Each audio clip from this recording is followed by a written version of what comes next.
Et puis, que les autres là, de toute façon, il ne faut pas être impressionné.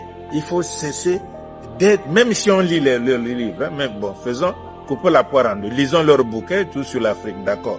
Mais il faut peut-être impressionné. Tout est faux dedans, d'un bout à l'autre. Il n'y a aucune seule vérité dans aucun livre d'aucun africaniste. Aucun. Donc, les livres là, bon, je ne veux pas les nommer, vous les connaissez, mais lisez parce qu'ils sont au programme, achetez parce que c'est l'environnement, mais je vous garantis qu'il n'y a aucune parcelle de vérité dedans. Tous les livres africanistes écrits par des africanistes français, italiens, portugais, espagnols, anglais, c'est faux d'un bout à l'autre.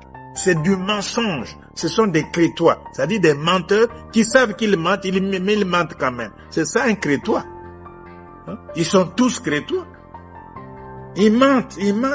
C'est-il-moi quelqu'un qui dit que, voilà, mais sur l'Égypte, le cas est bien précis.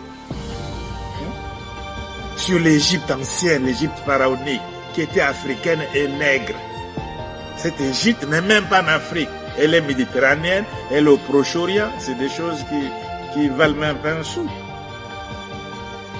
Et qu'ils étaient bruns, les femmes étaient jaunes, et les autres étaient en rouge, et que n'importe quoi. Même quand l'ADN dit ceci, même quand la biologie moléculaire dit ceci, même quand les témoignages anciens disent ceci, et voilà. Mais c'est faux, mais c'est la falsification de l'histoire. Moi, je sais pas pourquoi on lirait leur bouquin. Il faut le dire clairement, il n'y a aucune vérité dans les livres écrits par les Européens, par les Blancs, sur l'Afrique noire, sur les langues, les civilisations africaines. Ils inventent des familles camito-sémitiques, ça se trouve où? Des familles amito-sémitiques ou afro-asiatiques, ça se trouve, c'est du mensonge. Tout est comme ça, et nous, on croit qu'ils disent la vérité. Non, c'est fini l'esclavage. C'est fini. Il faut pas avoir peur. Ils vont vous respecter. Un type qui n'est pas confiant en lui-même, comment voulez-vous que je le respecte? Mais comment veux-tu dire, mais il flanche, il dit, oh non, on ne peut pas respecter. On respecte un type qui est là, hein, une femme qui est là devant vous, avec son opinion, avec ses idées, capable de les défendre. Un jeune homme qui est là, avec ses idées, c'est pas l'arrogance, c'est eux qui sont arrogants. Nous ne sommes pas arrogants, mais nous, c'est la vérité qu'on recherche.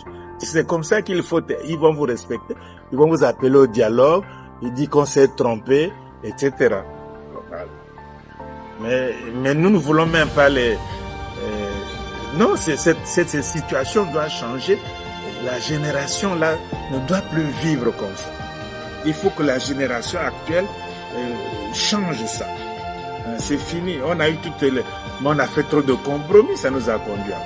Mais ils vous utilisent quand vous êtes jeune, vigoureux. Une fois que vous êtes vieux, ils vous abandonnent.